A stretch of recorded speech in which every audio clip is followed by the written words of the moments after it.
Andy, thank you for that fascinating presentation on how the sea otters wiped out the native oyster population in San Francisco.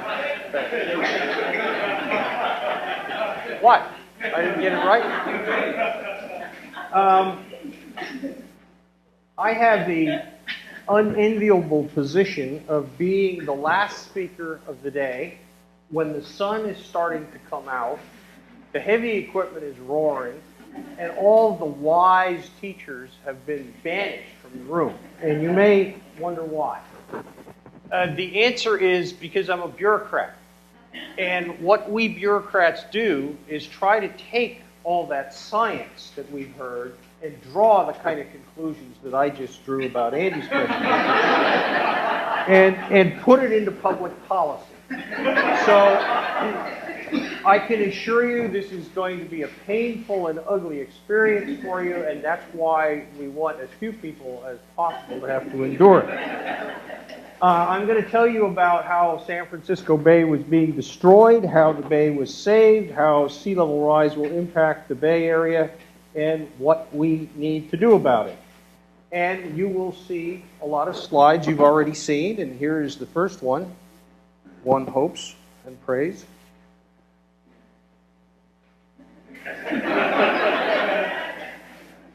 This is a picture .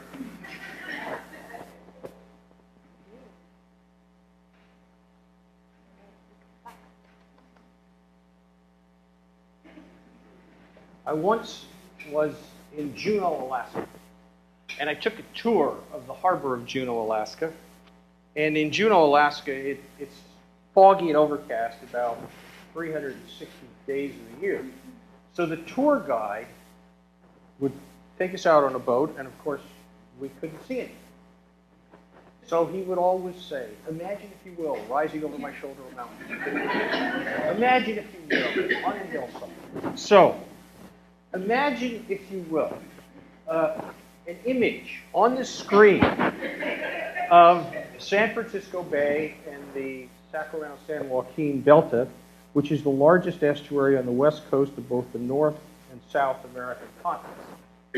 And to protect the Bay Conservation and Development Commission, which I will refer to henceforth as simply BCDC, was created in 1965. It was the nation's first state coastal management agency. But to understand why BCDC was created, thank you so much, we have to go back to the early days of California. As we've seen so many times, the bay was a lot bigger. At the time of the gold rush, about 787 square miles. By the 1950s, a third of the bay was gone. And the reason for this, as has been explained to you, was simple. The bay was shallow. Two-thirds of it was less than 12 feet deep. So it was easy to make smaller. This is a variation of the picture that Andy showed you. This is Yerba Buena Cove. To familiarize yourself to where you are, you know where the Portsmouth Square parking garage is in San Francisco? You familiar with that? It's right there. This is Portsmouth Square. Little cove of Yerba Buena. The little town had, according to Andy's figure, about 850 people living in it when gold was discovered. So sailors and ships came from around the world to Yerba Buena Cove. And on the long trips, the miners who were coming to gold country would regale the sailors with the stories of the vast wealth they were going to find in California. The sailors were paid little, if anything. So when they got here, they jumped ship. And they left behind an armada of sailing ships, which was handy because the little town had nothing. So San Francisco's first jail and its first hotel were on ships. The ships were used for storage, for saloons, for brothels, for everything else. Trash was thrown overboard into the shallow waters. The wooden hull ships rotted into the mud. And downtown San Francisco was built on a foundation of derelict ships. This is a picture of downtown San Francisco. Everything in this photo is on bay fill, including, ironically, that spot right there, which is my office. So the agency that was created to stop the bay from being filled is on bay fill. I mean, who says there's no humor in government? We've heard about the siltation from the hydraulic gold mining. Vast areas were diked off, were used for duck hunting clubs and farmlands. This is the salt ponds in the North Bay, which are now being restored to the Napa marshes. The bay was the preferred location for garbage dumps. If you look carefully at this one, you can see a Golden Gate Bridge in the background. This is our own hometown Berkeley garbage dump. But a big culprit was using the bay to create real estate. A few years ago, there was a proposal to put new runways at San Francisco International Airport. There was a great outcry. It would have filled 2 square miles of the bay. If you take the period between 1850 and 1960, we lost 2 square miles of the bay every year. Here's what continued to happen. This is a long tradition. This is a proposal for the first airport, San Francisco's first airport. It's being built on a platform on the San Francisco waterfront. Well, that didn't happen, but over 400 acres of the bay were filled for Treasure Island. People know that Treasure Island was, I think most people know, there was a World's Fair there. But if you ever look at it closely today, you'll notice right here there's a building that looks remarkably like an airport terminal, and there's 2 big hangars here. And the reason was this was to be San Francisco International Airport. That's why it was filled. World War II intervened. The Navy took the island, so San Francisco went down the peninsula and found another part of the bay to fill for a big new airport. The Reber Plan was put forth in the 1940s. It was a pretty interesting idea. What it would have done is put a dam about a mile wide so that it could survive an atomic attack, thank you, about where the Bay Bridge is. Another one up here where the Richmond-San Rafael Bridge was, fill most of the middle of the bay. And the idea was that there would be 2 freshwater lakes. If you've ever been over to the bay model in Sausalito, it was created specifically to study this idea. And the conclusion was something that probably any freshman student at Cal could figure out in about 20 minutes. And that is there's very little fresh water coming in to the South Bay. So there would have been more evaporation from the South Bay than there was water going in. So it would have been a big stagnant pool. It was never built. But by the 1960s, 240 square miles of the bay had been filled. The trick to know if you're on filled land is real simple. Go down to the bay shore and stand there. And if you're on flat land, it's about a 98% probability you're on filled land because the natural topography was hills that came down and went into marshes and wetlands. And there were grand ideas for more bay fill projects. The Port of Oakland wanted to build a new port north of the Bay Bridge. Berkeley wanted to fill out to its city limits with San Francisco, which is right about here. It would have about doubled the size of the city of Berkeley. Now, I live in Berkeley. I love Berkeley. The world does not need 2 Berkeleys. A development company wanted to take the top of Mount San Bruno off, use it to build a freeway outboard of San Francisco International Airport so that it could have dump trucks haul more of the mountain down to the south part of the bay and fill the bay for a project about the size of Manhattan Island. In 1959, the United States Army Corps of Engineers studied all this, and they produced a report. And the report included this map. And what the map showed was this is where the shoreline of the bay was in 1849, here's where it was in 1959, and the Corps said here's where it could be by 2020. The purpose of the Corps' report was to satisfy their client, which was the United States Department of Commerce. They wanted to show the economic benefits of continuing to fill the bay. Instead, what happened was this map appeared in newspapers in the Bay Area, and people saw the bay that they loved being reduced to a little more than a broad river. It was Ray Bradbury who said that the purpose of science fiction is not to predict the future, it's to prevent it. I don't think that the Corps of Engineers thought that they were engaging in great science fiction writing, but that's the way it turned out. Because under the leadership of 3 women from Berkeley, who Hal Gilliam described as being too naive to know that what they wanted to do was politically impossible. So they did it. They formed Save the Bay, and they convinced the California legislature to create BCDC to stop the bay from continuing to get smaller. And although the legislature didn't know it had done it at the time, it had created the first state coastal management agency in the world. BCDC has been used as the model for the Coastal Commission for programs around the nation and around the world. Regional oversight was needed because each local government was in the position of being absolutely nuts to stop filling the bay. As long as their neighbors were doing it, why shouldn't you get rid of your garbage right out your front door and in the process create real estate so that your community could expand and you could tax the underlying property and development? So the local governments were actually in a position of competing with each other to fill the bay. But it was the classic tragedy of the colonies.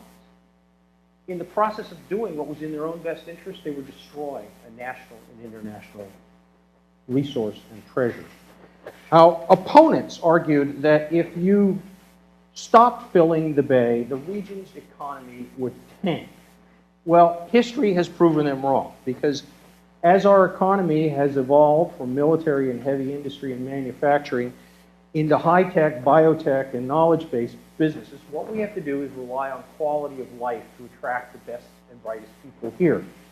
The way we do that is we say, folks, we want you to come here and work for us in the Bay Area. We're not going to pay you any more than you get anywhere else. Housing costs here are the highest in the country. Traffic congestion is terrible. Public schools are mediocre. But boy, it's a terrific place to live.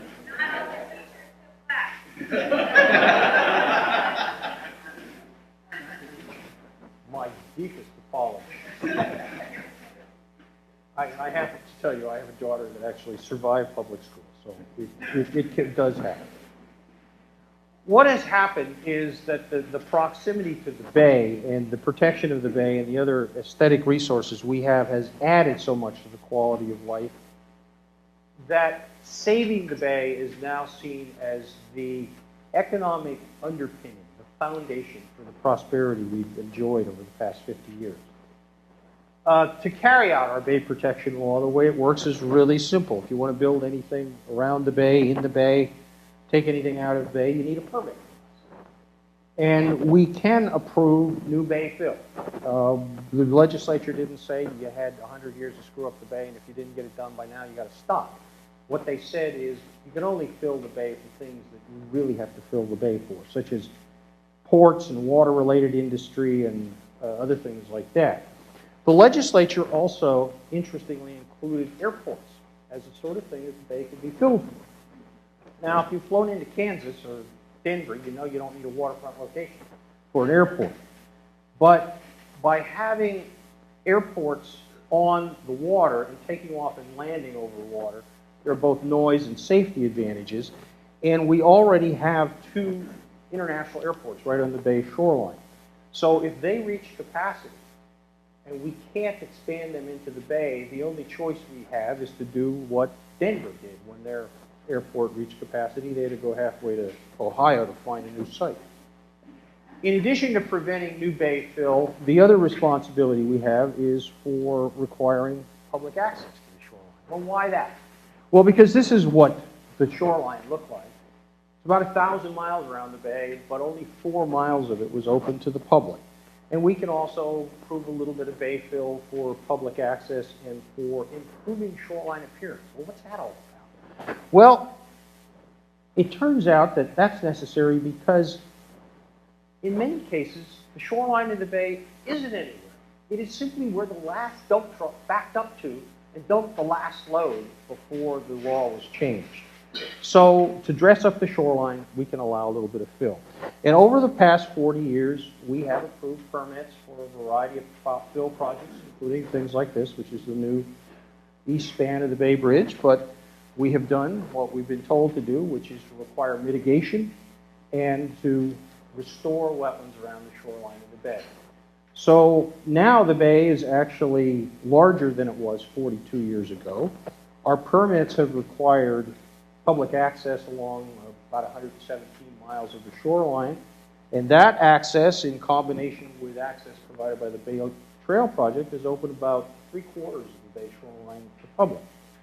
So over the past 4 decades, under our stewardship, the bay has become bigger. It has become more accessible.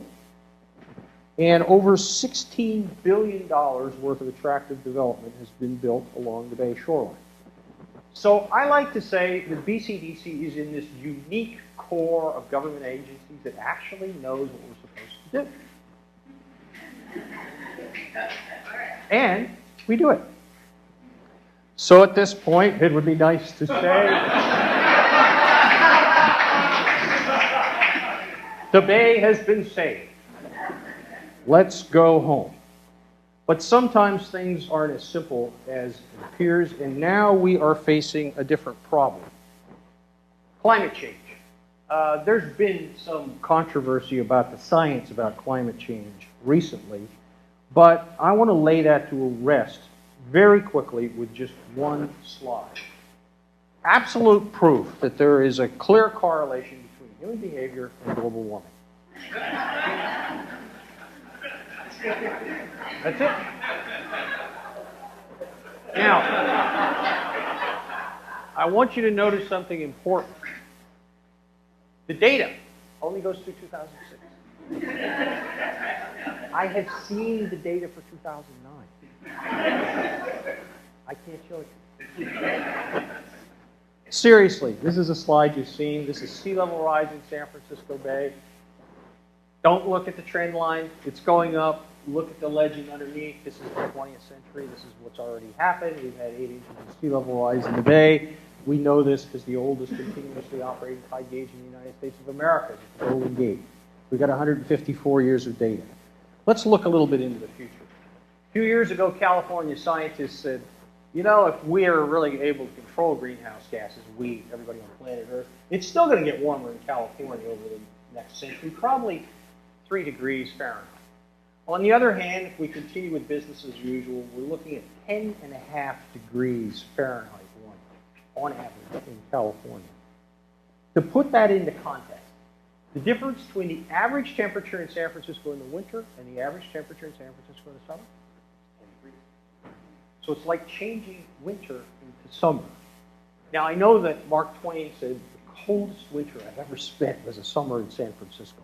But we'll put that aside. It's still a good comparison. If the temperature increases are at the upper end of the spectrum, what we could be looking at here in terms of sea level rise is by mid-century, 0.4 of a meter, about 16 inches of sea level rise, and by 2100, 1.4 meters of sea level rise, 55 inches. Well, to see what that would do, we'll go back to another version of a slide you already saw. This is what the bay looked like in 1849. This is what it could look like with sea level rise in 2100. 2 slides look pretty much the same. So as was mentioned, the good news is all that area of the bay we lost to filling in the first century after California became a state, we get back. Cool. Becomes part of the bay again. That's the good news. Here's the bad news.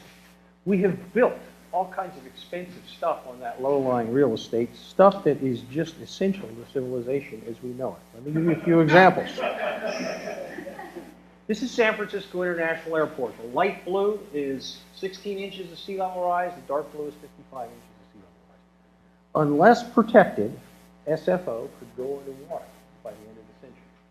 Some people look at this and say, well, 2 things. One, seaplanes are a good idea. The other is fly Oakland.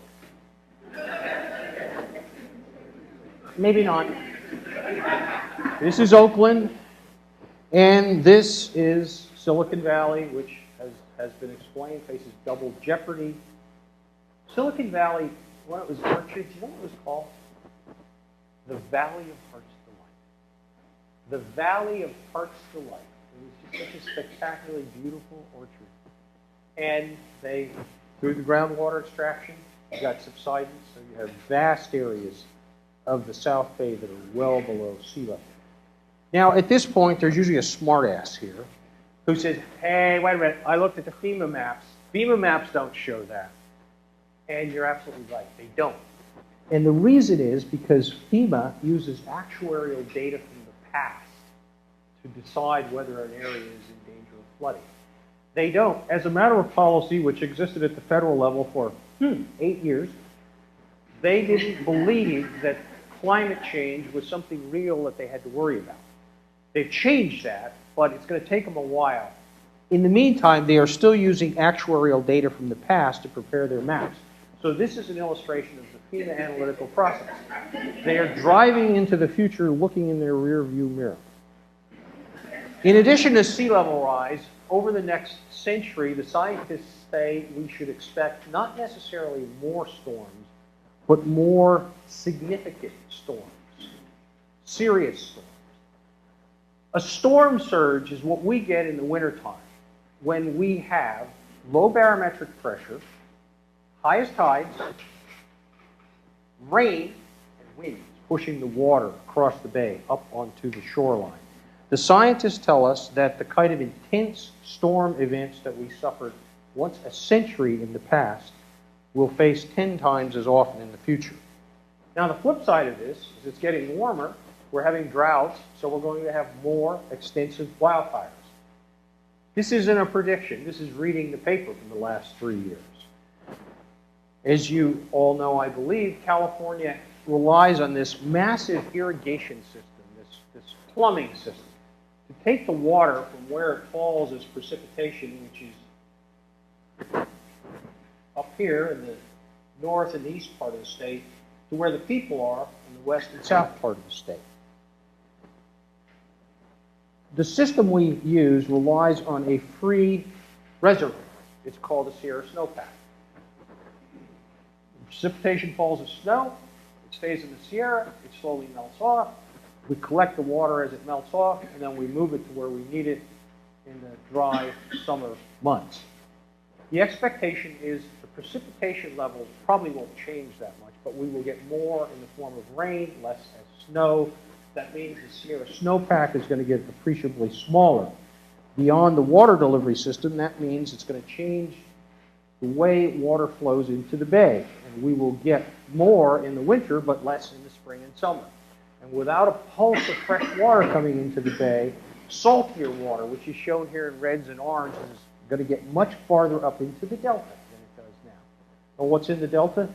Those great big old pumps that draw the drinking water that's used by 23 million Californians. Clearly, we're going to have to find a new way of storing, moving, and using water in California. The good news, California has taken an international leadership role in the battle against global warming.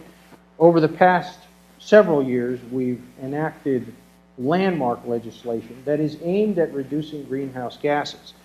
But the state has also realized that we have to couple our greenhouse gas reduction strategies with adaptation strategies.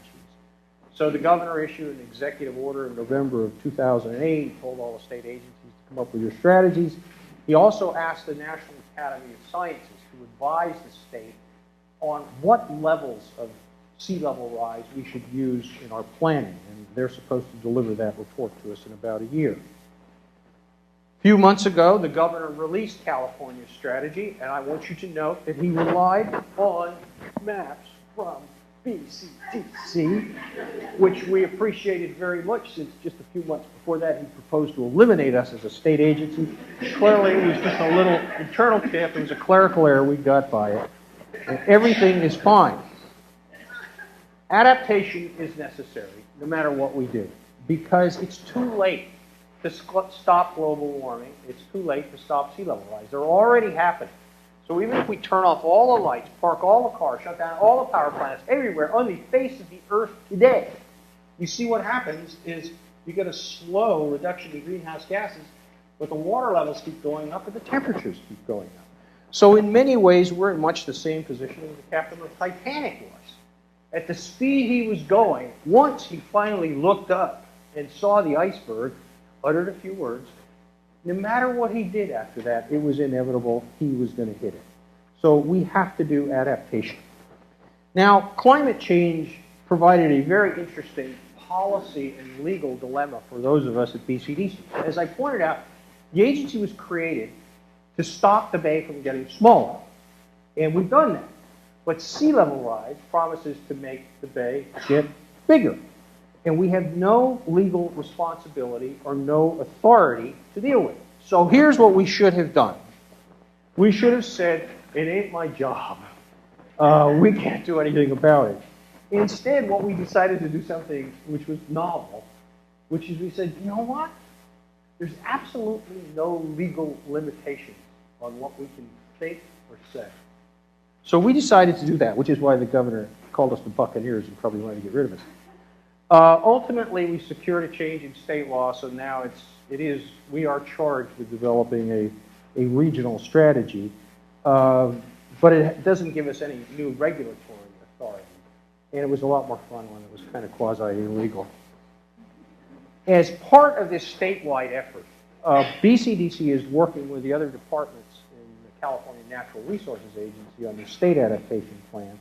And in the Bay Area, we're partnering with 3 other regional agencies that deal with land use planning, air quality, and transportation. And here's why we're doing this. The air, which the Bay Area Air Quality Management District has responsibility, is getting warmer. That means the bay, which is under the purview of BCDC, is getting bigger. The bigger bay is going to flood a lot of transportation infrastructure that the Metropolitan Transportation Commission is planning and financing, and it will also inundate homes and businesses that the Association of Bay Area Governments is planning. So the 4 agencies had one of those duh moments where we said, you know what, none of us can do our jobs independently anymore. We have to work together. We need the help of each other. Now, this kind of cooperation is absolutely essential. But cooperation alone has some limitations. If somebody proposes to put a new subdivision in one of those areas around the bay that I showed you is in danger of flooding and sea level rise, none of the 4 regional agencies has the authority to say, no, you can't do that. In fact, none of us even has the authority to say, well, if you're going to have the people live in houses there, at least build a levee to protect them from flooding. That authority rests with 110 local governments in the Bay Area, 55 of which front on San Francisco Bay. Our regional greenhouse gas mitigation strategy is aimed at reducing greenhouse gases. Now, here's our challenge. This is what I call our portfolio of pollutants here in the Bay Area. And you see it's not a very diversified portfolio. We don't have those kind of big power plants, plants I just showed you. The single largest source of greenhouse gases in the Bay region comes from the transportation sector. And about 85% of that is coming out of the tailpipes of automobiles and light trucks. So we have to work hard to develop alternative fuels that pollute less. We have to look for alternative vehicles that use less fuel. But what we have decided to do is focus on where and how our region is growing, because that is the best way to reduce our collective carbon footprint. And here's why. Our innovative economy in the Bay Area is expected to generate 1.7 million jobs over the next 30 years. We are not building nearly enough housing for the people in those jobs, and it's not near the jobs at all. And the housing we are building is still amongst the most expensive in the nation. Well, how do we deal with this? We have a de facto government program. It's called Drive Until You Qualify. It means you get in your car and you keep going and going and going until you can finally find a house that you can afford. And that's at the far edges of the region and sometimes beyond. And these new residents have to use a lot of gas commuting to and from their jobs in the Bay Area. And they live in communities that look like this, where everybody needs a car to get from one place to another. The climate in the Central Valley is much warmer than it is in the Bay Area, so it's going to take a lot of energy to cool those houses. It's going to take a lot of water to irrigate the lawns, and it's going to take a lot of gas to move back and forth. So building more housing within the existing communities around the bay, where the climate is naturally air-conditioned, would reduce our need for energy, it would reduce our need for water, it would cut the amount we would drive, it would markedly reduce our regional carbon footprint. Now, this is a great idea that everybody in the Bay Area agrees with one exception. Not in the communities where we live. I had the honor of chairing a committee in the city of Berkeley that was developing a new downtown plan. And there are two things that people in Berkeley hate more than anything else. The University of California and anything that is different from the way it is now. We move to where we move because we like it the way it is and we don't want it to change. So when somebody does propose change, this is what we get as reaction. We don't like anything that's a little bit higher density, even though this type of development, more than anything else, will be the region's greatest contribution in the battle against global warming. So if you really want to cut greenhouse gases, don't look for a Prius, especially because we found out it won't stop. Go to the city council and tell them you want more mixed-use development downtown. Despite this, BCDC is working with our regional partners on a voluntary program called Focus that's encouraging more higher density mixed-use development around transit so that people can get around by walking, bicycling, instead of having to drive everywhere. Now, most of this kind of development will be near BART and other rail stations, but what we're also doing is looking to take advantage of the fact that there's a new fleet of ferries being built for the Bay. So we're looking at proposals like this one, which is Treasure Island, which would have everybody in the community within walking distance of the ferry terminal. As we thought about how we should develop a strategy for sea level rise, it was a vexing problem. We found that there were three basic approaches we could take. This was the first one. We could wait.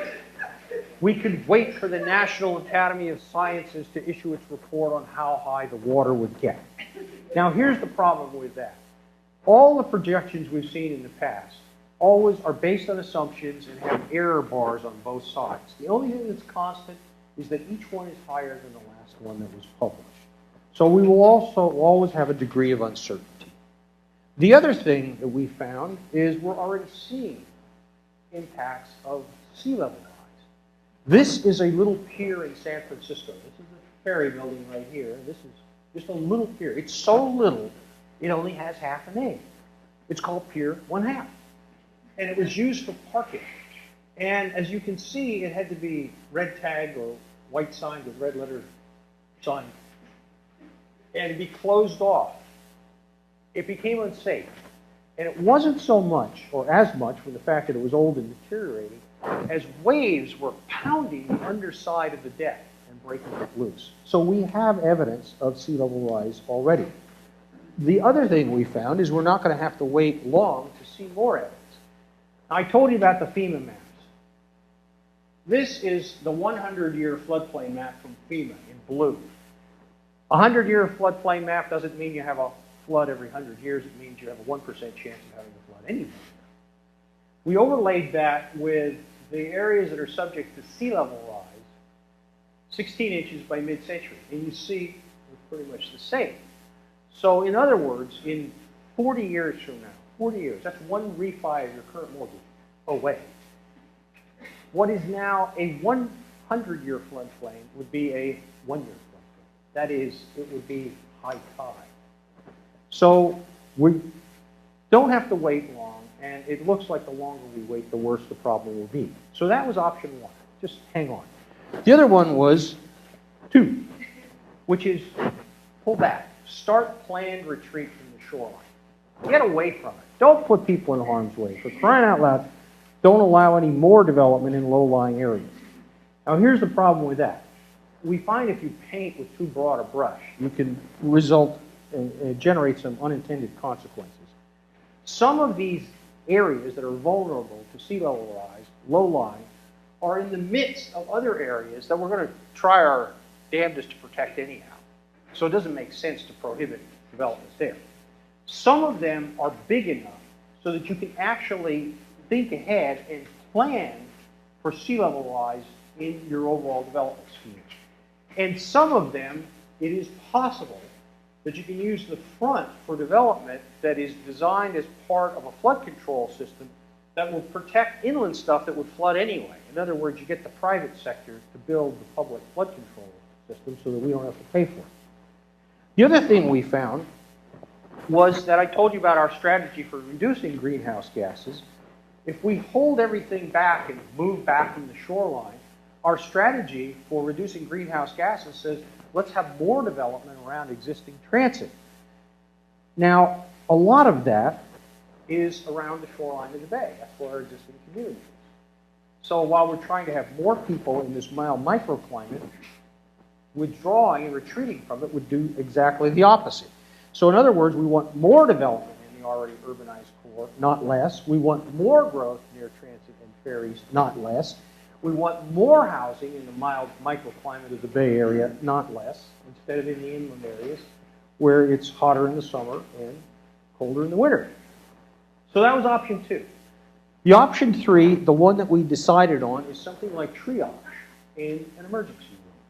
We're going to have to decide, as we look at the Bay region, where are those areas we will try as hard as we can to protect for as long as we can. Where are those areas where we can focus on natural resource restoration? And where are the areas that require really detailed special treatment, as in an emergency room? And as in an emergency room, making these policy decisions is going to be really hard. A few months ago, I was in New Orleans, and I loved it. It was described as the impossible city at the inevitable location. Yeah. It's San Francisco, too. It's Silicon Valley. It's our international airports. It's so much of the Bay Area. They're simply too important for leaders.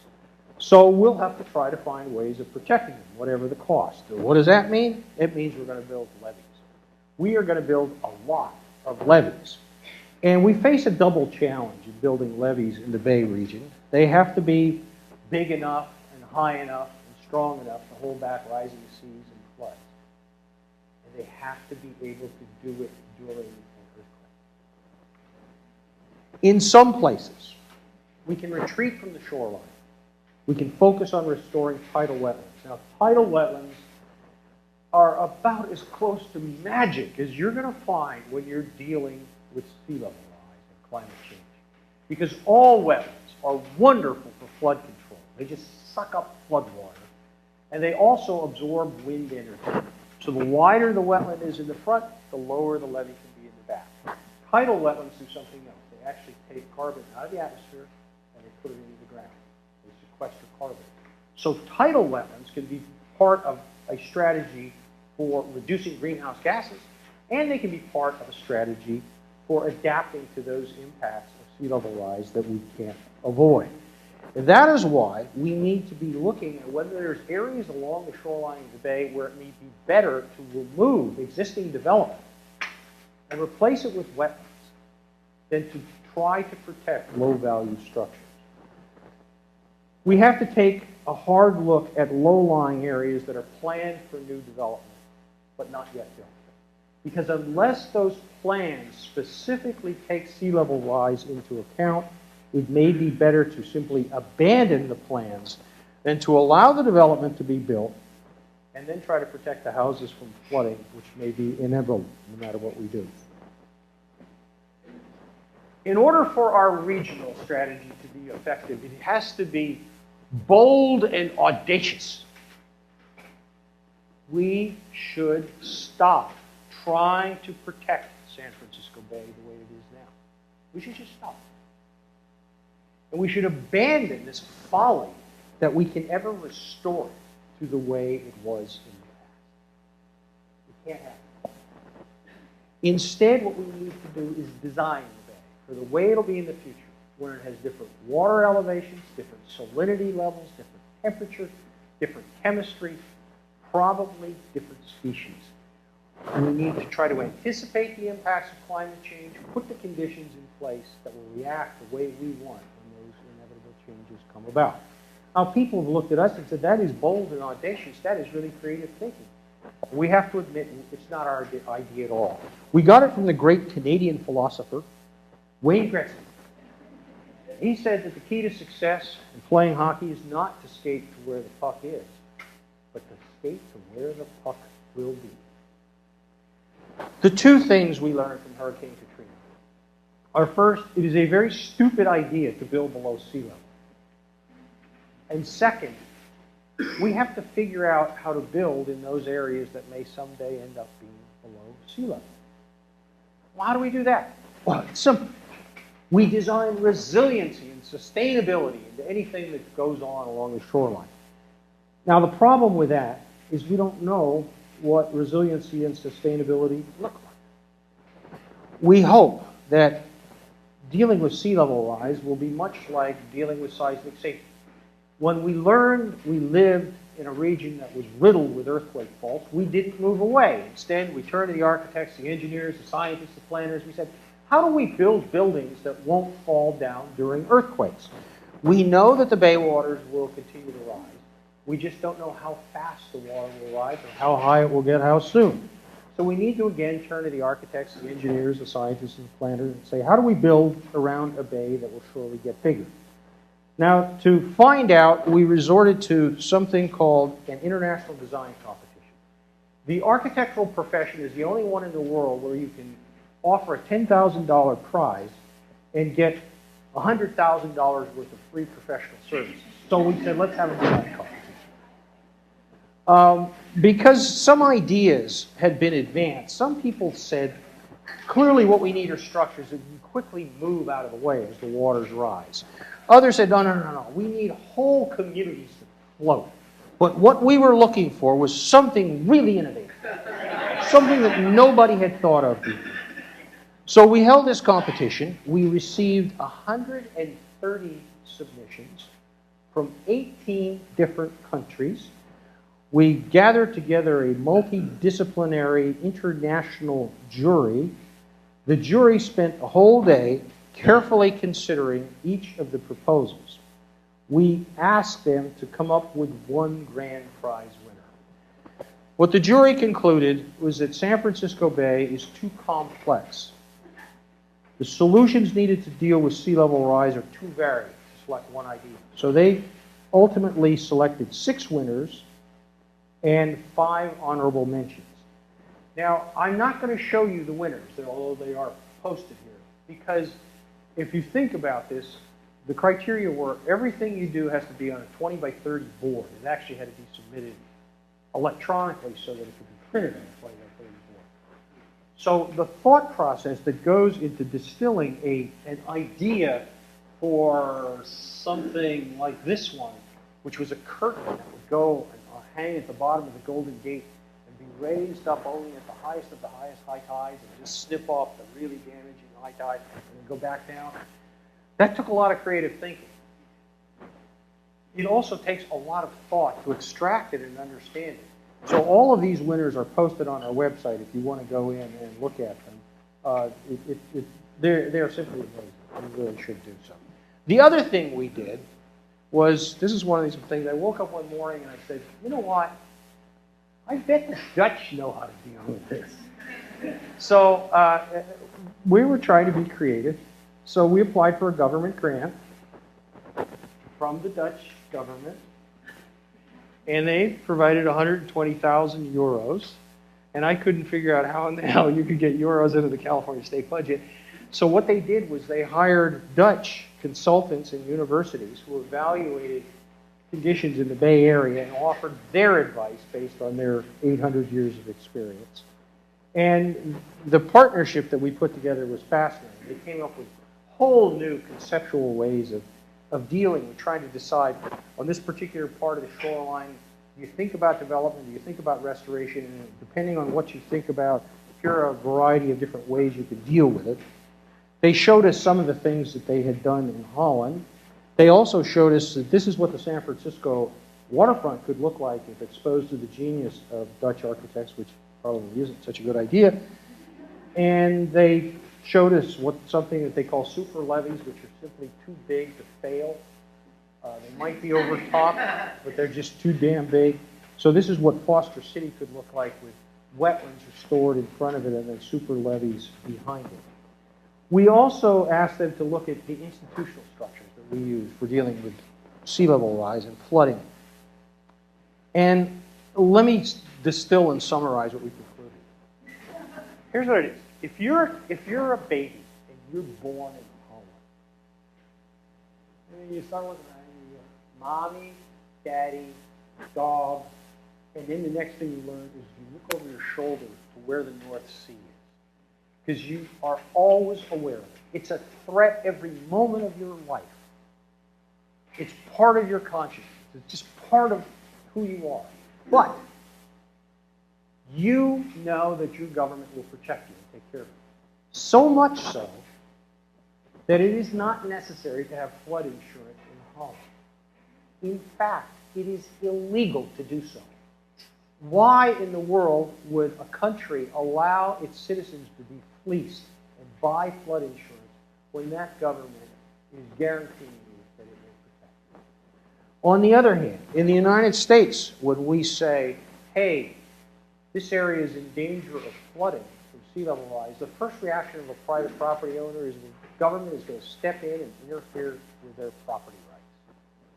So in the end, what we concluded is that the cultural differences between our two countries are such that an idea that works well and an institution that works well in Holland may not necessarily work well in the United States.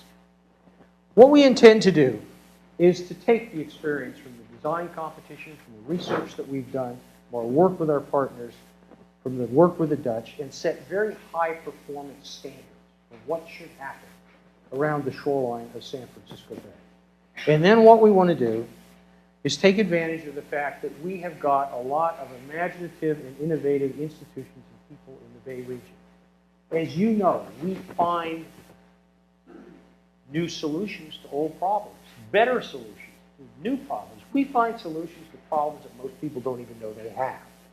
So we're looking to harness this innovative spirit in our planning. We know we're going to have to change laws that have worked very well in the past, but aren't going to be adequate to deal with climate change in the future. And we know all of this is going to be incredibly expensive, especially in these times. But study after study has shown that for every buck you spend reducing the impact now and preparing for it, you save $4 to $5 in paying for the damage afterwards.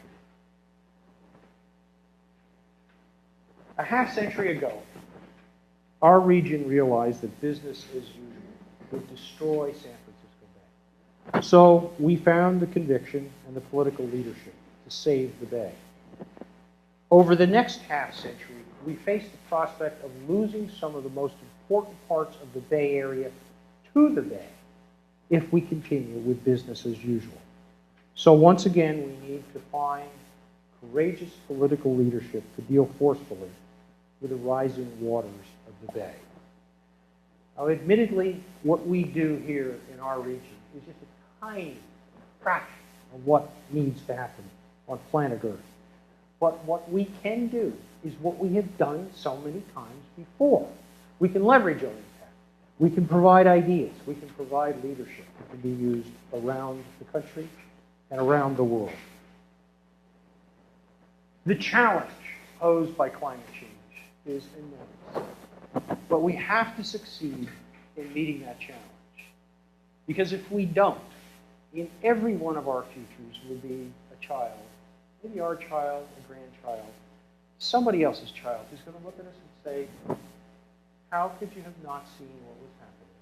And why didn't you do something about it? We don't want to have that conversation. Madness has been described as doing the same thing over and over, but expecting a different outcome. Clearly, we can't solve the problems of sea level rise and climate change by continuing to do what we've been doing in the past. And that's why this is the statement that guides us every day. From Albert Einstein, who said, "The world we have created today as a result of our thinking thus far has problems that cannot be solved by thinking the way we thought when we created it." It's time for all of us to begin thinking in all new